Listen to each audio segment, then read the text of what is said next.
Welcome everybody to the Mannheim Competition Policy Forum. Today we do it virtually, and we're very happy to have Valanta Milliou with us, who is traditionally a professor at the Athens University of Economics and Business, but now also spending time as a commissioner at the Hellenic Competition Commission. And the topic of today is a very important one, something which is not completely new, but which we have been seeing in some cases, the failing firm defense in merger control. Valanta, the floor is yours. Thank you very much for willing to talk to us. Great. Thank you for the invitation. Happy that I will talk about this topic, and I want to clarify that I will speak in my own name and not in the name of the Hellenic Competition Commission. So I will start with the basics. That is, what is a failing firm? A failing firm is a firm which is very close to bankruptcy. It has serious financial problems, which mean that it will soon, in the near future, exit the market. Okay. Now, consider a situation in which a competitor of the failing firm wants to acquire the failing firm. Such a merger could rescue the failing firm, keep it in the market, or at least keep the assets of the firm in the market. Consider now that in the same situation, the firms, the acquirer and the failing firm, know that the merger will reduce competition in the market significantly. Meaning that they know that if they notify the merger, if they should notify the merger, probably the decision of the competition authority will be to prohibit the merger, because again, it's a merger with, let's say, in a very concentrated market. Okay, but in such a situation, the competitive conditions in the market can be at least as problematic and competitive, even without the merger, precisely because the failing firm is about to exit the market. And this exit will take place anyhow. Even if the merger will reduce the number of firms, but without the merger, the firm will exit the market most likely anyhow. This argument that the competitive conditions can be at least as problematic even without the merger can be the basis of a defense used by the merging party, the firms that want to merge between them.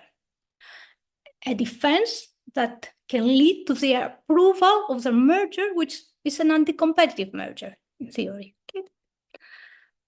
The main logic, I would say, is that you cannot save something, competition in this case, that cannot be saved through merger control. Now, in competition policy practice, in decisions, sometimes in guidelines as well, such a defense exists, and it's the so-called failing firm defense.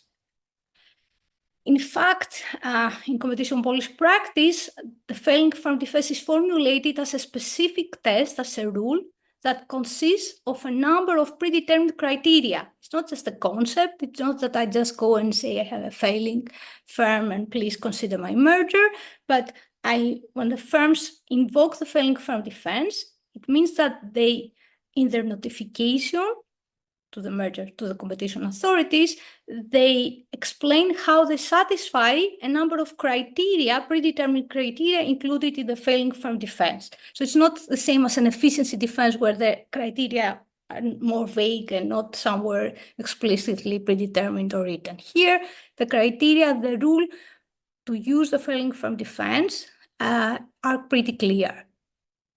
Now, if the merging parties invoke the failing firm defense, that is in their merger notification, they say that it's a case of failing firm defense, and they satisfy the criteria, the defense, then they get immediately merger clearance. There's no possibility of remedies, commitments, or so on. Just merger clearance. Implicitly, the existence of the failing firm recognizes that firm failure and the subsequent loss of its assets from the market could be perhaps even worse competition than the merger itself, because at least with the merger, some of the assets which can be in some cases valuable for the economy, for the market, remain in the market.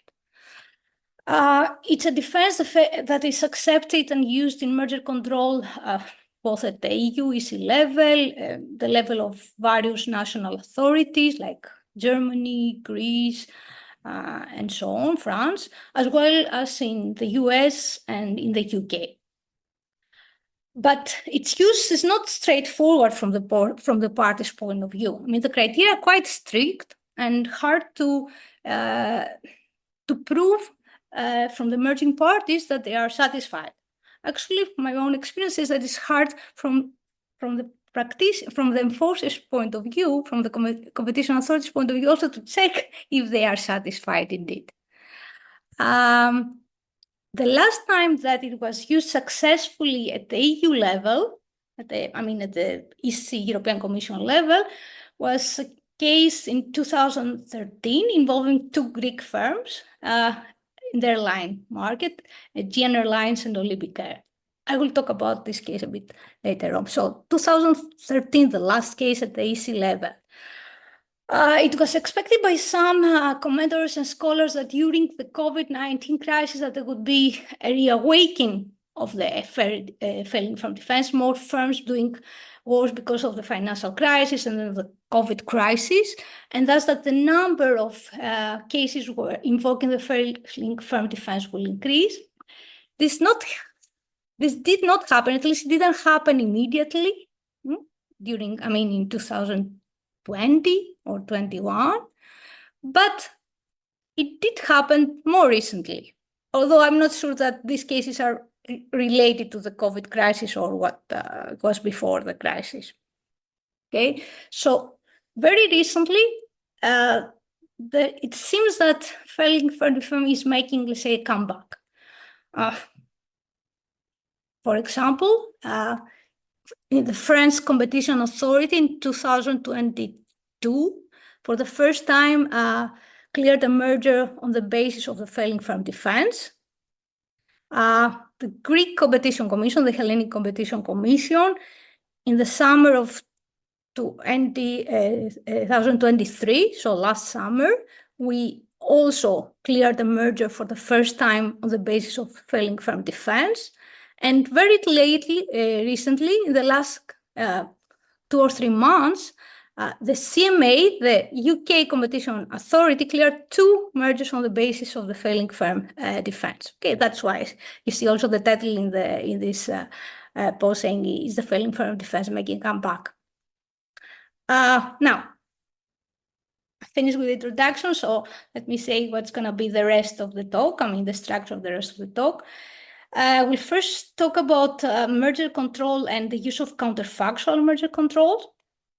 Then I will present the legal framework at the EU level regarding failing firm defense and the main case law on failing firm defense at the EC level. Then I will move on to the economic analysis and rationale of the failing firm defense. If I have time, I will talk about some related concepts, issues to there's some debate about them. And I will conclude with the presentation of the Greek case that I mentioned, not the Aegean or Olympic, but the one that the Hellenic Competition Commission analyzed last summer, an Attica case. Okay. Now, so let me start with merger control and counterfactuals.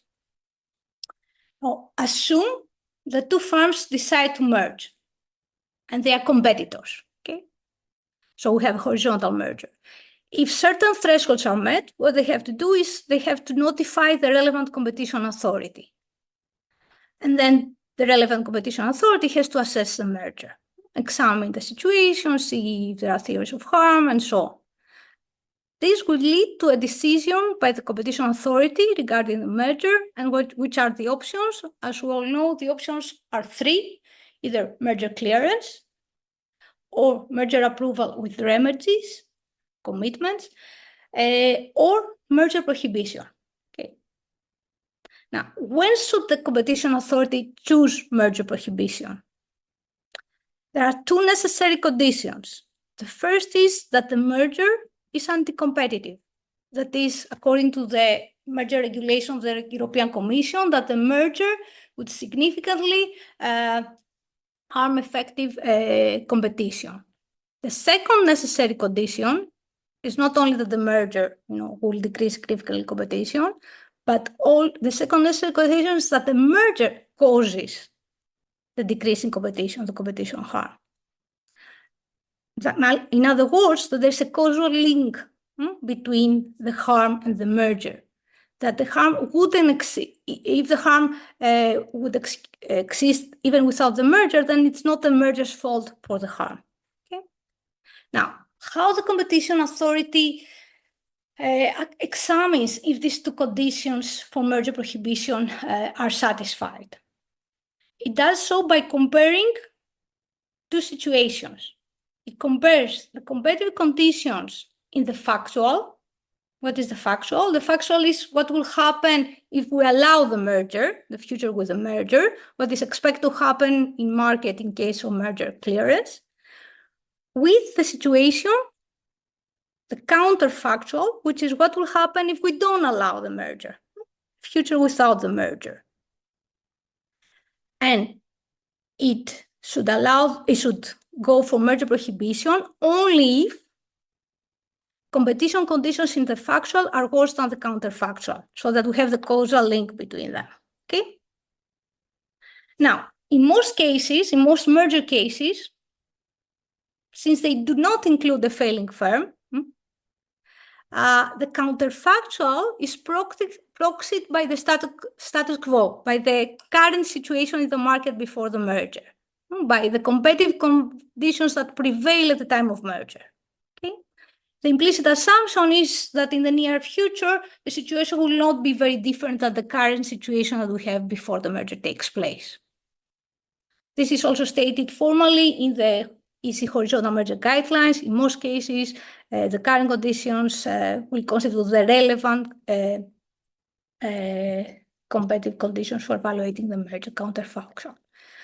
For instance, let's see how this works. So consider a situation where pre-merger, the status quo is the one we see on the slide. That is, we have two firms competing between them, duopoly, competing for the same consumers. They are in the same market, they are competitors. Now, what will happen if they merge? What could be the factual is that we were going to have a merger among them, which is going to create a monopoly. Now, if there's no failing firm story in there, what the competition authority will do is will compare the factual, which is the merger, with the counterfactual, which is the situation that is expected to occur if we don't allow the merger, which is proxied by the pre-merger situation status quo. If we have a merger like the one in the slide, the conclusion of the competition authority is that the merger is anti-competitive, creating a monopoly in the market. Why? The standard theory of harm, strong unilateral effects. Decrease, actually disappearance here of competitive constraints or effects in the market, increase in market power, increase in prices, and so on. Similarly, if we don't have in the beginning, let's say, a duopoly, but we have an oligopoly with more than two firms, let's say three firms, firm A, B, and C, the factual will be a merger between A and B, so we have a duopoly, and the comparison between the factual and the counterfactual will be, again, here a situation where from three firms, we will go to two firms. So the merger, again, will be likely anti-competitive. Now, the theories of harm being unilateral effects, or in some cases, also coordinating effects. Okay. Now, take a merger as the one that I described in the previous two examples. That is a merger from 2 to 1 firm, or a merger from 3 to 2 firms, horizontal merger. An anti-competitive merger, most likely. And assume now that in this merger, one of the firms is failing. So we have an anti-competitive merger where one of the firms is failing. So we know, if it is indeed failing, that in the near future, we're not going to be in the status quo situation. So here the counterfactual shouldn't be the status quo as in the previous examples that I showed you. Here, if the merger includes a failing firm, the counterfactual should be adjusted to reflect this. We should consider alternative counterfactuals. Reasonably realistic alternative possibilities depending on the market, on the situation, and so on. What could be the potential counterfactuals? Well, the answer can depend again on the case in the market and the industry and so on. But in theory, we could have the following ones. We could have a counterfactual where if we don't allow the merger, then the failing firm will exit from the market as well as the assets of the firm. Let's say, it's vehicles, buildings, machinery, whatever. We could have another counterfactual, which is if we don't allow the merger, the firm exits from the market, but not all of its assets. Maybe some of its assets remain in the market because somebody else buys them. It buys the machinery, the building, whatever. Okay. It could be this other firm could be either another incumbent or even a potential entrant who uses the assets in the same market, though. A third counterfactual could be that another merger takes place, that is, the failing firm is not acquired by the proposed acquirer, but by another acquirer, which could be another incumbent, or it is acquired by a potential entrant in the market, a firm who is not currently in the market, and it acquires this firm and enters into this market. All these could be alternative counterfactuals that in some cases they can arise, in cases with failing firms. So go back to the situation that I described, which is that we have two firms which decide to merge. One of them is a failing firm. The firms want to merge know that the merger is anti-competitive relative to the status quo. What can they do? They have one of the options that they have is when they notify the competition authorities about the merger, that they invoke the failing firm defense. They invoke the use of this criteria that, as I mentioned earlier, it's predetermined. It's a kind of a formulated test rule. And if they do that, if they invoke the failing firm defense, what follows is that in the merger assessment, the competition authority will need to examine whether the criteria of this test are satisfied or not. This parenthesis here, I will talk about this criteria in a moment because I will describe them in detail, what are the criteria. I'm just saying here about the general idea of the process that occurs.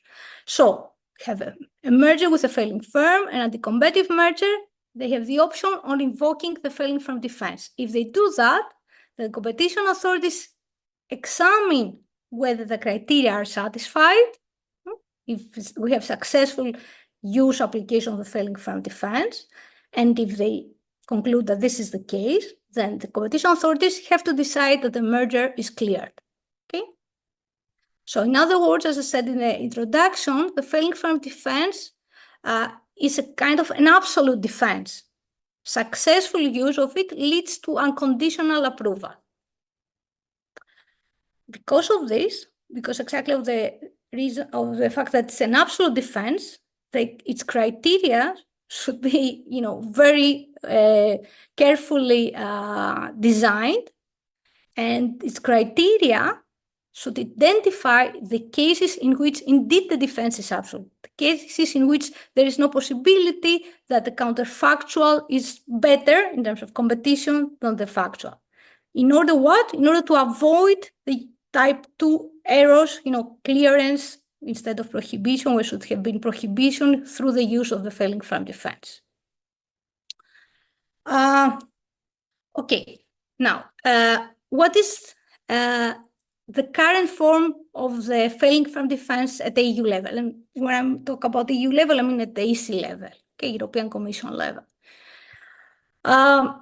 In the European Union, the failing firm defense is not included in the merger regulation. So if you read the merger regulation, there's no mention of the term failing firm defense, but it's included in the EU merger guidelines of 2004, the horizontal merger guidelines.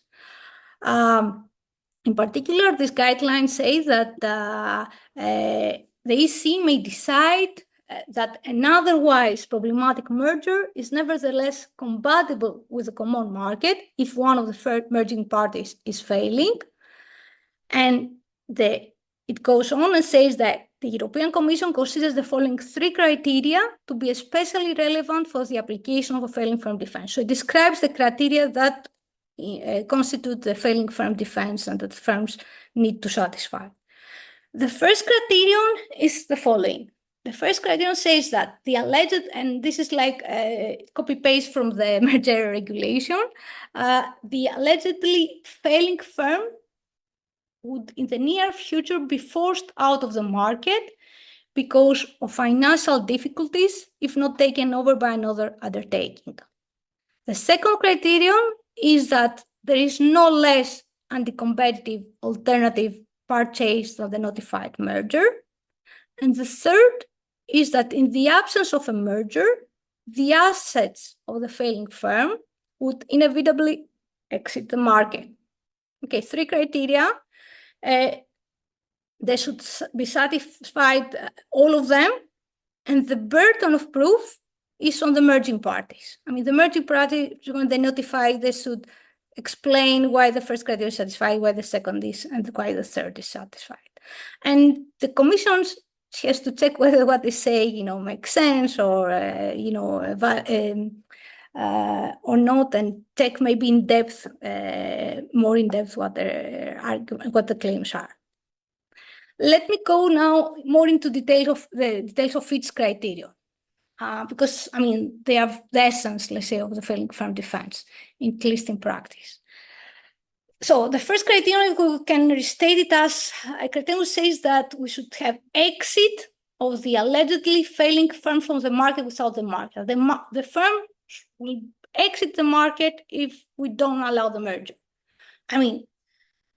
It's obviously why we need this criteria. We want this criteria in order to make sure that the firm indeed is failing, and otherwise there's no point of having a failing firm defense. Formally, it must be the case, at least in Europe, that the firm shows that by showing that its financial situation is pretty bad. Okay. So remember, the burden of proof is in the merging parties. So they must demonstrate that they are making loss for more than a year, for a number of years. They must also demonstrate that they are unable to secure the necessary additional funding for banks or investors that could help them survive. They should also show that they are unable to undertake any restructuring, sell some assets themselves or change a bit their business and so on, that would allow them to return to profitability. So the firms provide this evidence. There is no particular formula or test for checking this first criteria used by the Commission. It does it on a case-by-case basis.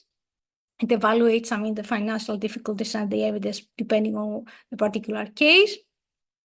And here there's some words of caution provided by not the European Commission, by the FTC in the US, which says that it has been striking to see firms that were condemned as failing rise like phoenix from the ashes once the proposed transaction was abandoned. So it's not, we should be careful with this criterion. It's necessary and we should make sure that it's satisfied.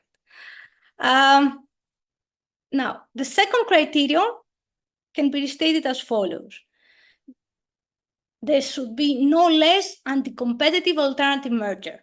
Okay, nobody else either from inside the market or from outside the market who might be interested in entering is not interested in buying the failing firm, and if it is interested, the merger with that firm won't be more competitive than the actual merger. Okay, so two conditions in this one criteria. So again, the burden of proof is on the merging parties. So what does this mean? The merging parties must demonstrate that they have made good faith efforts to find alternative acquirers. They cannot just say, that nobody came and nobody was interested in my firm. They have to show that they asked the market, for potential acquirers. And also they have to say that, to show that, for instance, that they were not some offers which they rejected because the acquisition price was low or lower than the one with which they made the agreement, or lower than the asking price. Any price, acquisition price, which is above the liquidation value of the firm should have been accepted, or it doesn't, otherwise the criteria is not satisfied, let's say. Here, in most of the cases, in order to evaluate this criteria and to make sure that it's satisfied, or to check whether it's satisfied, the Commission itself, the European Commission, undertakes a market test itself. What do I mean?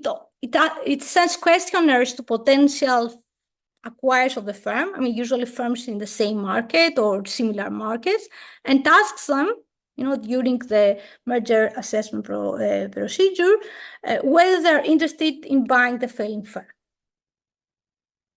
There have been cases where interest has been expressed during this stage of the assessment. A disadvantage or a risk with this procedure of asking firms whether they are interested or the failing firm are looking for acquirers is that at time, especially of crisis, there might be no viable merger, but maybe things will change in the future, and there might be a viable, better merger in the future. But that might be too late, not only because you will have to make a decision, but also because maybe the firm is out of the market, its assets out of the market, maybe it's too late. So, but anyway, we should keep that in mind. Now, the third criterion is a bit more tricky, and says that the assets of the failing firm will exit the market without the merger. Now, talking about assets, of course, most firms have both tangible or intangible assets, so machines, buildings, brand names, usage rights, licensing rights, and so on. Now, these assets, if they are valuable, if they have value, if the firm exit the market, is about to exit the market, these assets will be liquidated during the bankruptcy procedures.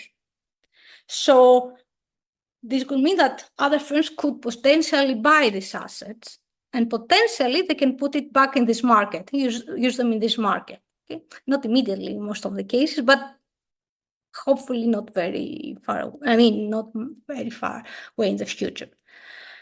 Now, the merging parties must demonstrate that there are no interested buyers in their assets, and the European Commission also often actually makes a market test with respect to that criterion as well. It asks other firms in the market or similar markets whether they're interested in buying assets of the firm in case the firm exits the market.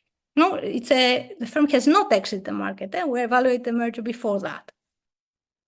But here it's also important that if there are potential buyers of the assets, that this can be done in a timing way.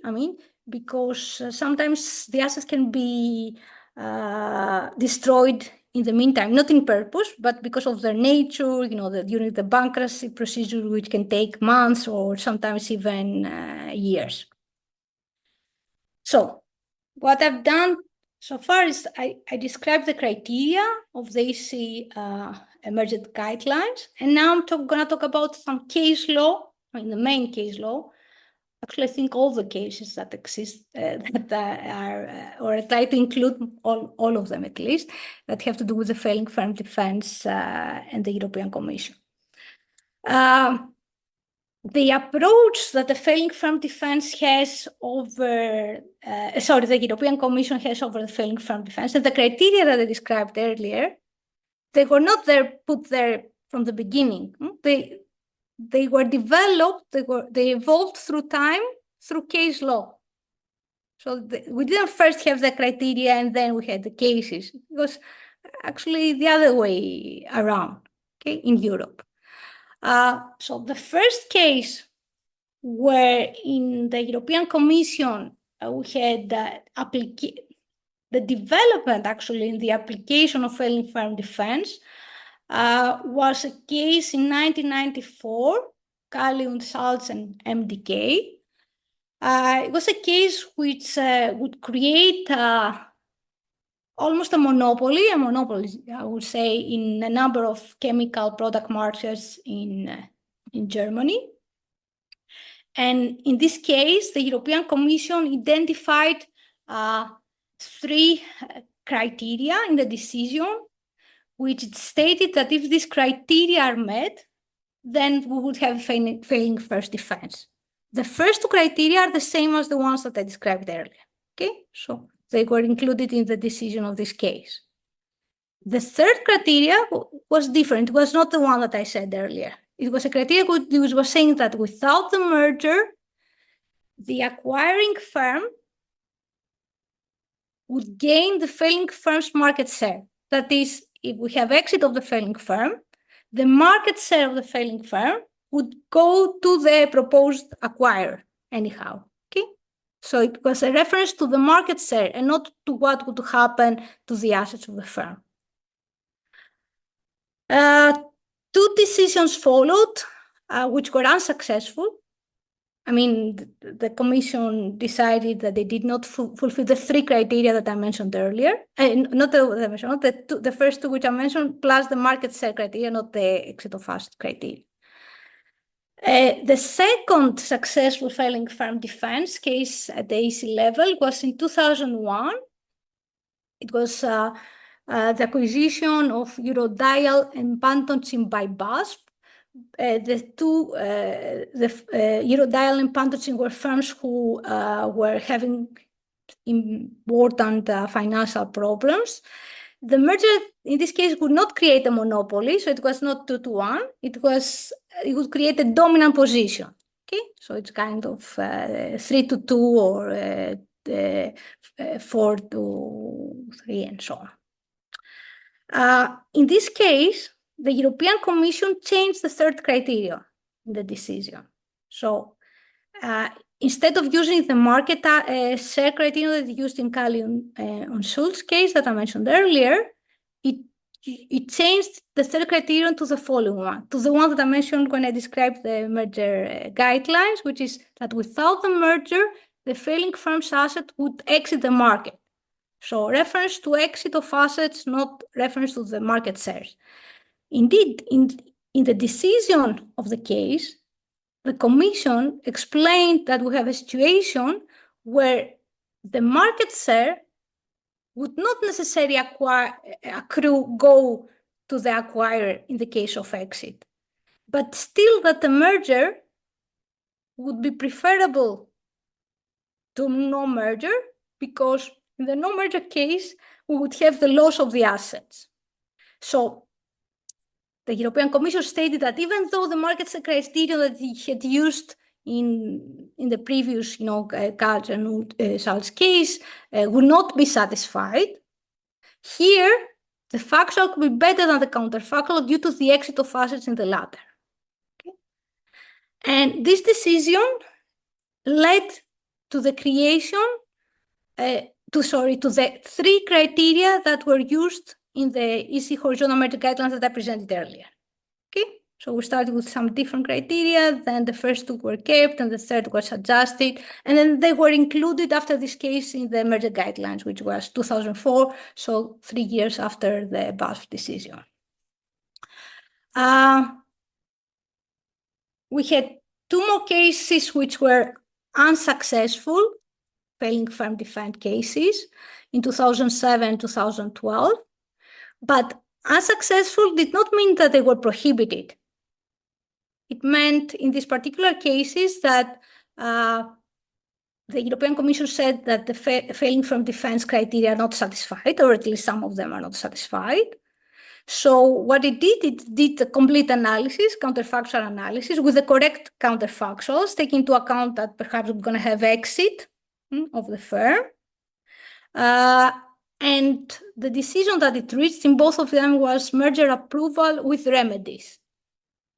Okay, so unsuccessful failing firm defense cases, but no merger prohibitions, but instead merger with remedies, and a more complete counterfactual analysis, not just checking the criteria. And then we have the two most recent, which are actually pretty old cases of successful failing firm defense in EC level, which one was the Nina Cell case, and the other one was the Aegean Airlines Olympic Air case in 2013. To the best of my knowledge, I mean, these are the most recent at EC level.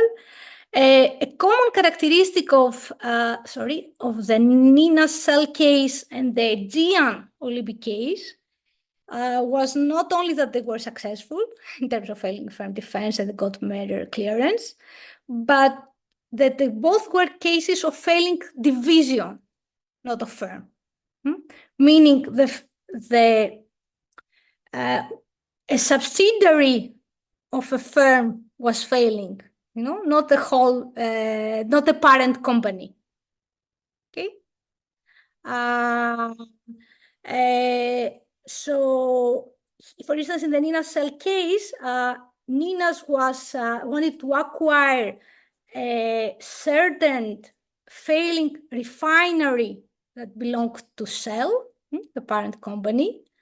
Shell didn't have financial difficulties, or important financial difficulties. The refinery, which was a subsidiary, let's say, of Shell, had, and the European Commission was convinced that Shell, although not failing, would shut down the refinery because it was not profitable for it. And this would be a big problem for European consumers because the shutdown of the refinery would lead to reduction in production capacity for oil, and that resulted in higher prices for consumers. So it did clear the merger on the basis of the failing firm defense. The Aegean Airlines Olympic Air case is a strange case in the following sense. It's the first time that there were two decisions about the same merger. Okay, there was a first decision in 2011, which prohibited the merger. The decision was that the failing firm defense was not successful, the criteria were not satisfied.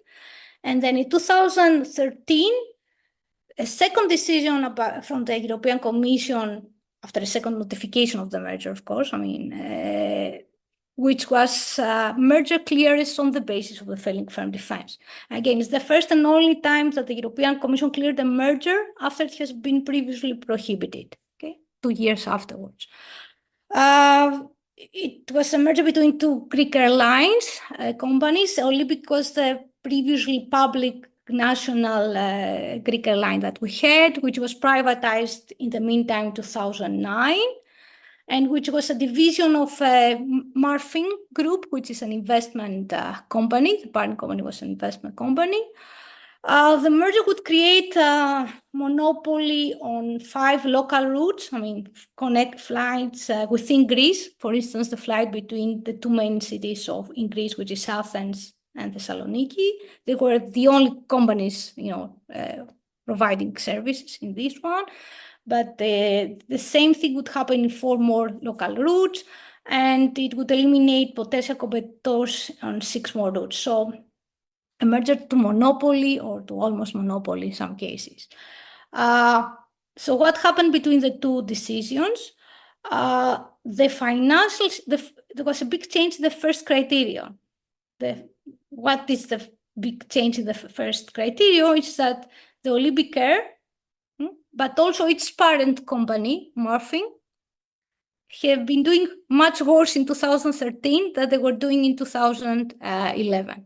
Bankruptcy was certainly say in the case of Olympic Airways in 2013, Marfin was doing pretty badly, the parent company, so it didn't have the incentives or even the abilities to keep on financing Olympic Air. And some argue, and probably correct, that this was also an outcome of the big economic finance crisis, which hit Greece quite severely. I mean, the deterioration in the economic situation of these two companies. Also, this affected the satisfaction of the third criterion, which, the brand name of Olympic Air belonged actually to the Greek state, but nobody seemed to be interested in buying it. They were not in.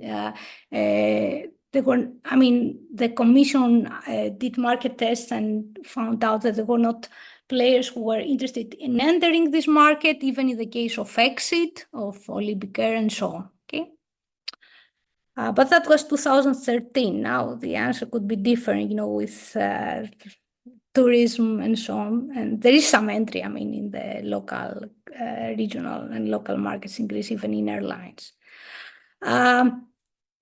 Besides the EC, as I mentioned in the beginning, the failing from defense merger control is used in many countries. The US, the UK, national authorities use it. In fact, there's a lot of case law regarding, not a lot. There are many cases of failing firm defense also in the US. And in fact, the first failing firm case was in the US and was the International Shoe case in 1930, started back then. The logic of the failing firm defense as a test is similar in all these jurisdictions. There's a test, some criteria. If firms satisfied it, then they get market clearance. The criteria in most of the jurisdictions and cases are, it seems that they are the same, very similar, but there exist some differences sometimes. Okay, for instance, in Germany, if you look at the German guidance on substantive merger control of 2012, it's with respect to the third criterion, it says that it doesn't refer just to assets. It instead says that without the merger, the acquiring company would also largely gain the failing firm's market position. And it goes on and explains what does it mean. It actually cares about what will happen to market share, and says that if several other competitors remain in the market, it is generally to be expected that the acquiring company will not gain the failing company's market shares in total. Instead, that is likely that the remaining companies will also be able to gain a significant part of market shares. So exit can be more beneficial than the merger with regard to impact on competition if the other suppliers would compete for market shares and assets of the failing firm. Okay, so it says, at least that's how I translate it, that we shouldn't care only about what will happen to assets, we should also care what happens to the market shares in the scenario of exit. While in the formal, the EC merger guidelines talks about only assets. In the past, there was cases where it looked at market share, then it switched to assets. Now it seems that it's not clear whether market share should be looked on also or not. Okay, in terms of EC case law. So a bit of economics now. Basic economics of the failing firm defense. So initially, I will talk about just the basic logic or economic logic of the defense and whether there is such one, if there is some economic rationale for the existence of a failing firm defense. The answer is yes. One can think of very simple cases where indeed the merger clearance is not coarse. It can be even better than the merger prohibition. In settings where we have a failing firm.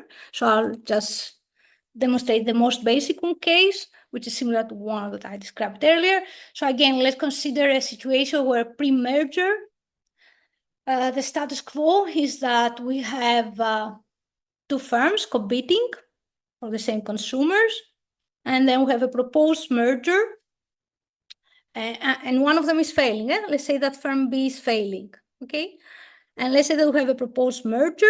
The merger will be the creation of one firm, firm A acquiring B, so creation of a monopoly. And then here, the comparison between the factual and the counterfactual will be the following. The factual will have the monopoly created, but the counterfactual will have just A in the market. B will exit because it's a failing firm. That's a difference from the beginning where there was no failing firm in the boxes that I showed you, okay? So if we compare now this factual where we have a monopolist with the merger, and we have a monopolist also without the merger, we could conclude that either that they are equal, I mean, the competitive conditions are similar in the two cases, or we could conclude that the merger situation could be better than, the counterfactual. Why? Because if the assets of the failing firm are useful, we're talking about markets with capacity constraints, we're talking about markets where B had, let's say, a strong brand name, as product variety, then we end up comparing a firm with bigger capacity, more production, than a monopolist with smaller capacity, smaller output. Or similarly, we compare a situation, if we're talking about product variety, brand names, and so on, we compare a situation with a multi-product monopolist in the factual versus a single product monopolist where the multi-product can be better for consumers than the single product. So one can think of various similar cases where the factual with the merger can be better or at least not worse than the counterfactual, okay, which is exit of the firm. Now, this was for the main basic logic of having failing firm defense. Now, if we talk about the criteria in particular, because we have failing firm defense, but failing firm defense has a number of criteria, we should understand or try to understand also the logic of them and for me, it was trying to understand whether they do safeguard. It's an absolute defense. I was wondering whether they do indeed safeguard against situation where the counterfactual is not more competitive than the factual. Because if they don't, satisfy that, then they shouldn't be an absolute defense. We shouldn't keep merger clearance and that because there's a danger of type 2 errors. To be honest, I haven't found, maybe it's too obvious or I don't know. For me, it was not obvious. I didn't find somewhere written the rationale of this criteria besides the first one, which is obvious. I mean, I saw that people use it. So I saw that some people criticize them, especially practitioners, finding them too strict. Almost always they find them too strict, and they want for relaxation of them. But I didn't find a justification of them or to see whether they are indeed necessary or sufficient. Okay, so this comment that I just made doesn't apply to the first criterion because it's obvious why we need the first criterion. It's obvious why we need that to make sure that the firm is indeed failing, that it will exit the market if otherwise. Now, regarding the second criterion, I think this is also necessary for safeguarding that the counterfactual is not more competitive than the factual. And let me explain why. So the second criterion, remember, says that there is no less anti-competitive merger. What would happen if we didn't have this criterion? If we didn't have this criterion, a possible counterfactual would be one in which the failing firm is acquired by another market incumbent, which is less dominant than the proposed acquirer, or by a potential market entrant. So in both situations, in the counterfactual, we have more competitive conditions probably than in the factual. So the counterfactual could be more competitive than the factual. So in order to avoid such situations, to safeguard against them, it's logical to include this criteria in the fairly firm defense rule. What about now the third criteria? So recall, the third criteria was saying exit of failing firms' assets from the market without the merger.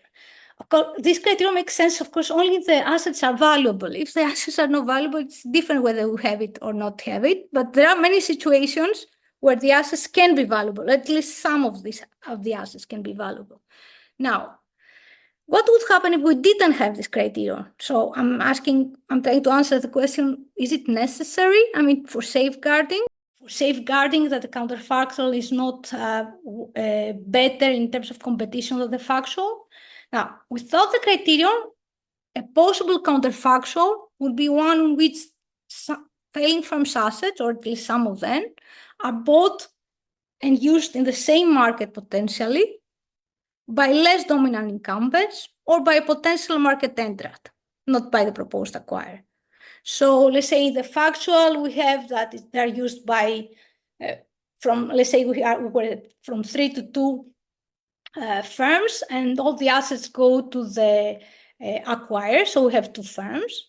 While in the counterfactual, we can have a situation where some of the assets go to the other firm, not to the potential acquirer, and this other firm is less dominant, maybe it had smaller market share in the pre-merger situation. So we don't have the creation or the strengthening of a dominant position, or at least it's the dominance is weaker in this counterfactual than in the factual. Okay, so clearly one can think of counterfactuals where if this criterion regarding the exit of failing assets is not used, the counterfactual can be better than the factual. So for me, this proves that we do need this criterion. Follow-up question though is it sufficient, this third criterion? Or do we also need to accompany this criteria with the market share criteria? The one that I said that is used in Germany, it is examined in some cases, it was in the Katz cases, it used to be included also in the CMA guidelines, but the CMA very recently changed the guidelines. I do not longer have it. So is the third criteria sufficient if it doesn't include, the market share story and includes only the exit of asset story or not? Okay, I think we have to distinguish between cases here in order to be able to answer this question. Now, so one case could be a case where we have a merger to monopoly and high entry barriers in the market, so no potential entry. In such a case, the market share, if we have a merger to monopoly, the market share of the failing firm in any case will go to the proposed acquirer with or without the merger. So here, it doesn't matter if we're talking about assets or we talk about market shares. Again, given that we're talking about situations where there are entry barriers, assets, and either you say it as exit of asset or you say it as market share, the answer will be the same.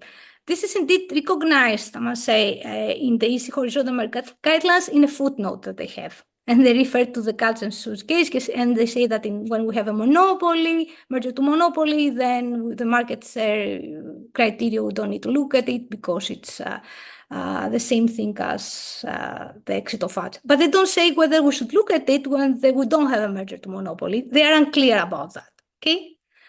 Now, when merger is not to monopoly, then the market share of the failing firm, as also the German guidelines mention, will not necessarily go to the proposed acquirer without the merger, even if there is exit of the failing firm's assets from the market.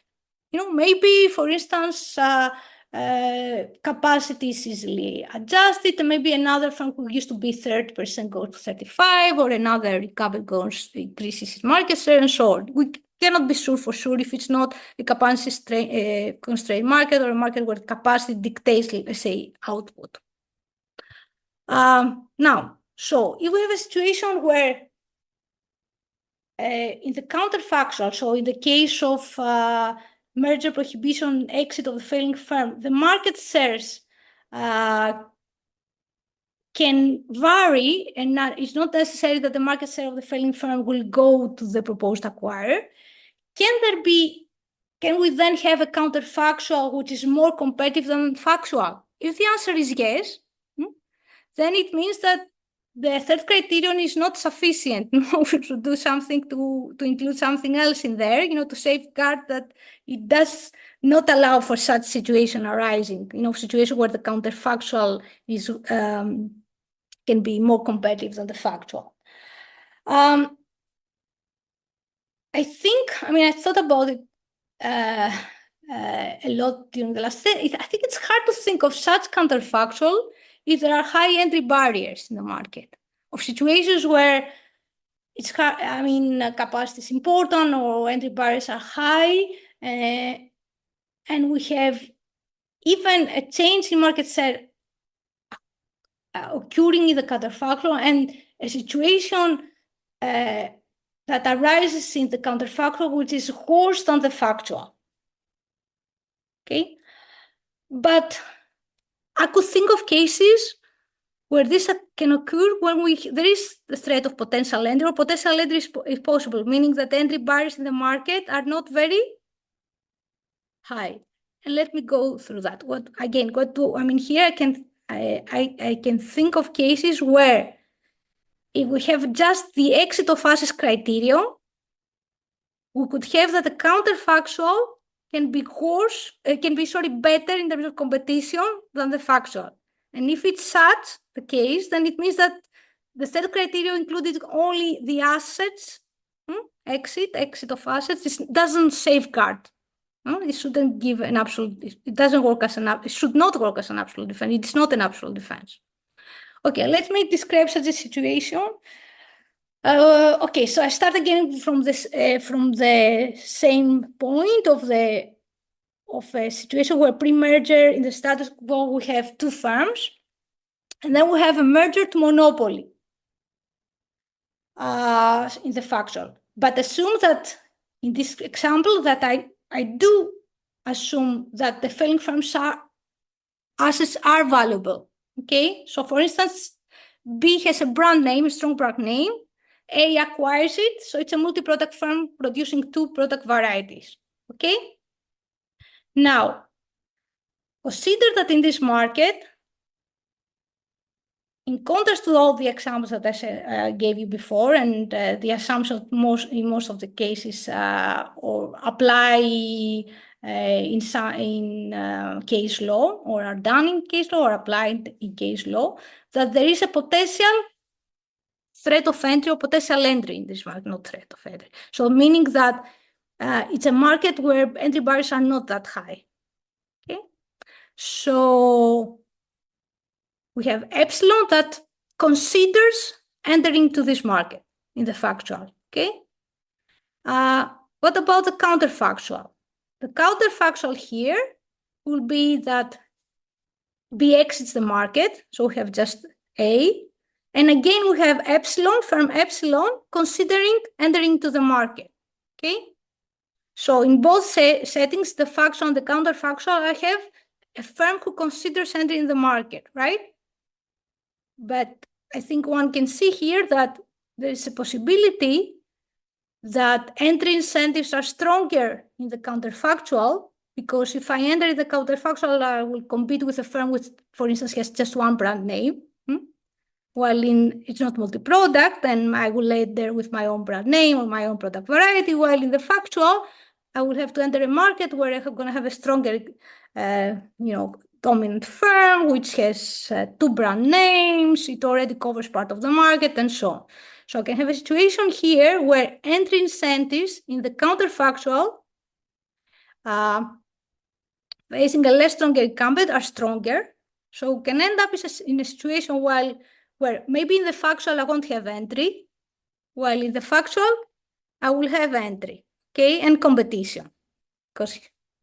So this is a plausible story in a market where we're talking about dynamic counterfactuals here, while not considering static counterfactuals, or in markets where entry barriers are not so strong, or we don't define, let's say, the future as very near.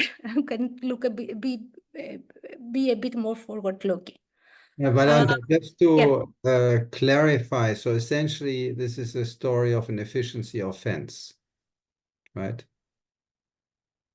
Because the inefficiency of efficiency offense. yes, because now the merged party becomes kind of more variable, offers more, is stronger. Yeah. Or big, I mean, strong, but not necessarily because of efficiency gains, but because of brand names or size of assets, not because of merger efficiencies, not synergies, okay? But if this is not necessarily because of merger efficiencies.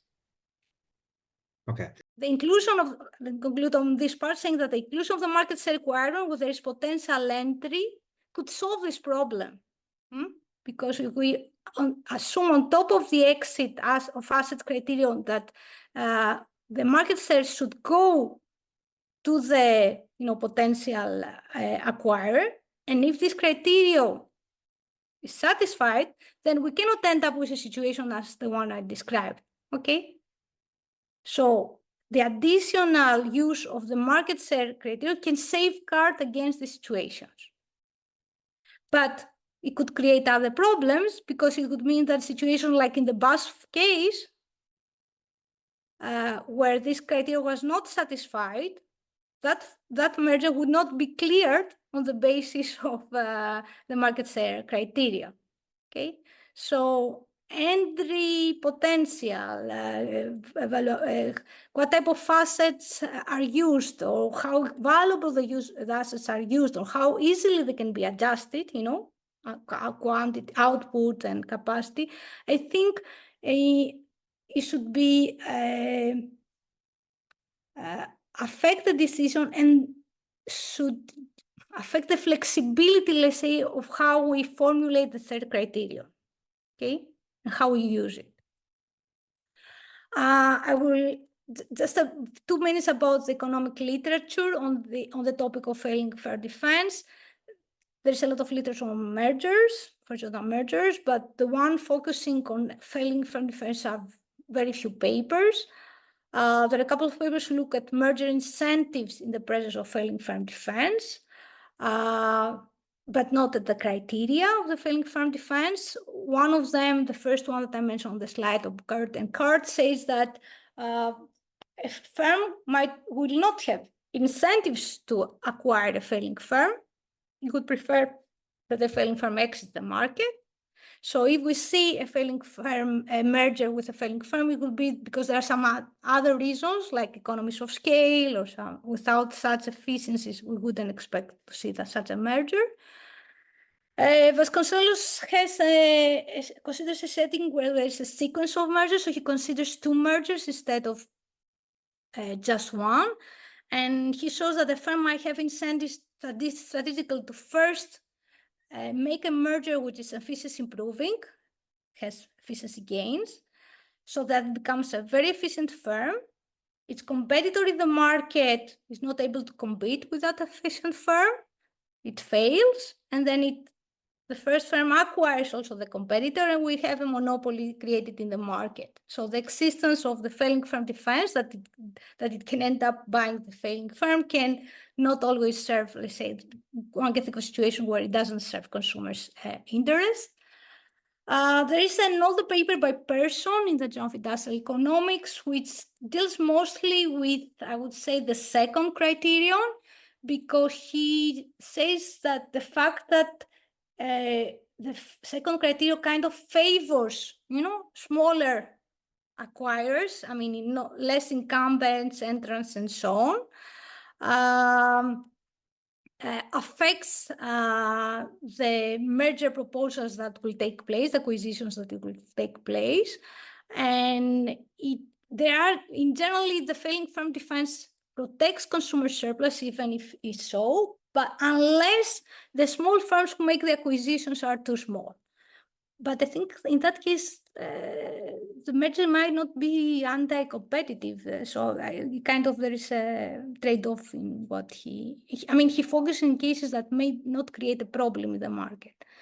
And the last paper I want to mention is a paper at the European Economic Review in 2013, who has a longer run, let's say, perspective, and says that if we think about firms thinking about entering a market, a firm might be more skeptical about entering the market if the firm knows that if I enter the market and then conditions perhaps in the market go bad, financial situation goes well, my exit will be hard. While if I know that there is the failing firm defense, that meaning that if I enter and then I fail, I will be able to exit, and sell my company, let's say, my initial incentives to enter the market will be higher. Okay, and he actually suggests that the first criterion is relaxed, that the firms should not show that they are very close to bankruptcy. It's just that they're doing bad. Okay. There are some related questions I'll skip, and I will move on now to the presentation of the case that the failing firm defense case that we addressed in the Hellenic Competition Commission recently. Okay, so the merging parties were two companies who had their headquarters in Greece, Attica and ANEC. Both of them are active in maritime transportation services of passengers and vehicles, not cargo, so passengers and vehicles, so trucks, cars, and so on. And they were active, they're still active in domestic routes in Greece, and in routes mainly between in the Adriatic Sea, connecting Greece and Italy. Okay?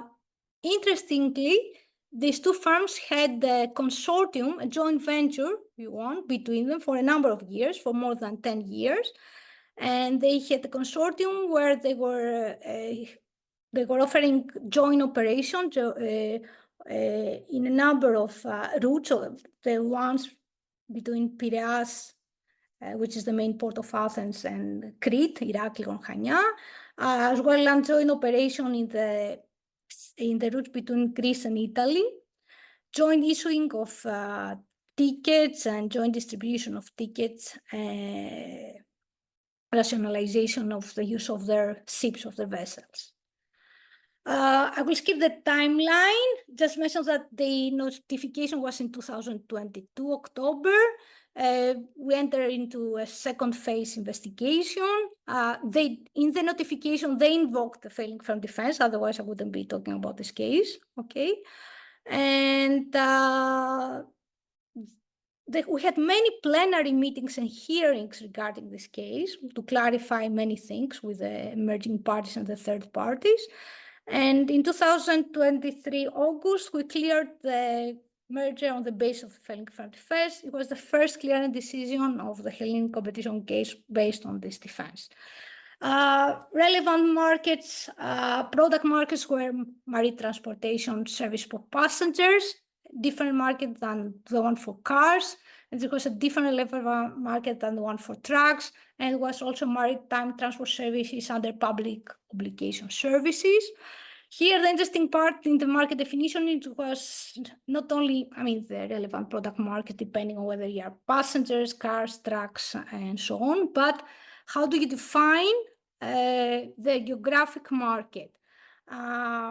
We use a methodology which is similar also in some airline mergers, that every origin destination port combination is a different market. So let's say it's a different market to go from Chania to Piraeus than to go from Piraeus to Chania, okay? And it's a different market to go from Chania to Piraeus than to go, let's say, from Iraklio to Piraeus, okay? And there were more than 100 such combinations, huh? So we had a lot of work to look into all of them. 22 of them were affected markets. 22 times the type of 22 times 3 actually, because by type of product like passengers, car, trucks level. And they were the markets where both merging parties were present, and not only they were both present, they operated through the consortium, through the joint venture. So here there was an issue with calculating market shares, which made the things interesting. First of all, when in transport markets, usually in case law, the market shares are calculated in terms of volume, number of passengers, cars, trucks, number of cars, not in terms of value. And the interesting thing that I said, the challenge is how to assess pre-merger or post-merger markets. And when we already have a consortium in there, they are already working jointly, so there was as if the merger somehow had already taken place, in the affected markets. There was no merger, but I mean, the market shares were such. So still, the merger is not the same thing as a consortium, because the consortium also was about to expire. They had an agreement until the summer of 2023. And the difference between them is that we have extensive cooperation in the consortium pre-merger, but if a merger takes place, this cooperation will be replaced by permanent structural link, the merger. So it's not the same thing, so it should be treated as different. This was also, we found another decision, making this distinction by the European Commission at the Delta Northwest Air, and we did a similar assumption. So what we did is we split the consortium, the market shares of the firms in the pre-merger situation, okay? And doing that, we would found that the merger would create a dominant position in many routes, especially in the routes between Crete, Chaniani, Iraklio, and Piraeus. There, the market share of the new entity would be between 60 to 100%. There were cases would be even monopoly, okay, but not in all the cases. There was also a market where we had coordinated effects identified. So in other words, without the failing firm defense, the merger would be anti-competitive, it would be prohibited, okay? Now, they invoked the failing firm defense, so they had to prove the criteria. I will skip the first one because, there are financial reasons and proofs that we thought that they did satisfy. I will go to the second one, where they showed that the firm, or actually one of the creditors of the firm, had taken measures, had asked for proposals in the past, and just one firm got interested, Attica, the one that actually acquired the firm. Nobody else showed interest, although the final situation of ANEC was already known. That was failing, because it's a well-known firm, it's listed in the Athens Stock Exchange. The Hellenic Competition Commission made a market test. It asked 17 shipping firms whether they had an interest in acquiring ANEC. This is during the merger assessment period. One of them, out of the 17, said yes, that it's interested, okay? But it expressed its interest under certain conditions. It hadn't submitted a proposal yet to anyone, okay? And there was a lot of uncertainty that if it, really does a proposal, whether the proposal will be accepted by the creditors and the shareholders of ANEC. And it did not present any evidence that it was part of its strategic planning or business plan to acquire ANEC. So it just appeared, said, yeah, I'm interested, okay. The same company also, after the statement of objections was released, submitted a proposal, of acquisition proposal. So we had already a statement of objections. We were very close to the deadline for the merger, and suddenly one firm makes a formal proposal for acquisition. The creditors and shareholders rejected the proposal, but the competition authority also had to evaluate the proposal. Actually, we appointed an expert for this purpose, to see whether it's a credible, financially stable proposal and so on. And on the basis of the information, and some of them I cannot reveal because it's confidential, we concluded that the firm had made some effort to find alternative acquirers. They were not successful, and the proposal of the alternative acquirer was not credible. He had not proven that it was financially viable, feasible, or that it could continue that his proposal would be viable and continue the operation of Hellenic. And now let me move to the third criterion, the exit of assets. We did a market test. We asked many firms, whether they would be interested in buying the brand name or the vessels, the ship of Hellenic. Two showed interest. One was Milliou, which was one of the main competitors in the Iraklio route. It was interested in buying one vessel, but under certain conditions. Conditions that the Hellenic competition would impose in the market commitments. We didn't have the option of imposing such conditions because you don't impose conditions in merger clearance or merger prohibition, merger clearance decisions with failing firm defense. The other firm who also was interested in acquiring the trademark as some vessels was the one who also made it's called CJETS, and was the one who also made the acquisition offer, which was not credible. And both of them did not provide any strategic interest evidence that what was the planning to do with these vessels, whether it's the business plan, and so on. So the Hellenic competition concluded that both expressions of interest were theoretical and not credible. This has been done in other case law at the European level, that the proposals are considered to be theoretical.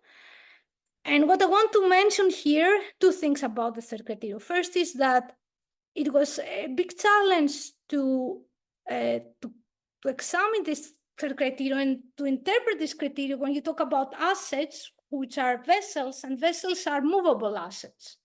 Meaning, let's say that what do you want to check? Whether somebody is interested in buying them and somebody is interested in keeping them in the same market, but the same market is like a particular route. But vessels, you can change them, movable. You can use them in one route, you can use them in the other one. They're not industry specific, market specific in terms of, I can use it only in the route of going from Chania to Piraeus. So in this case, meaning that even if you find that somebody is interested, how can you answer the question, say, make sure that he's interested in buying the asset and keeping it in the market, and thus the criteria is not satisfied if the answer is this one. It's very unlikely that you can answer such a question with movable assets.